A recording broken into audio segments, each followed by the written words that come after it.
This is Meathead, your local maintenance man, and today we are fixing an 07 Chevy Silverado tailgate latch. Well, latch and handle.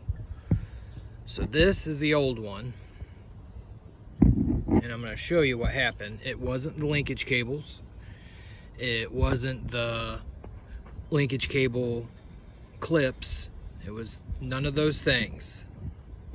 So what happened was the lock bound up right here.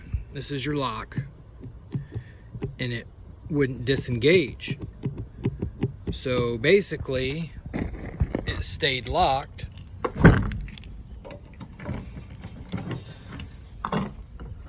and was just doing this and would not open, even though the key was like that. Still nothing. But now I replaced it. It works. So I'm going to show you what I did to fix that.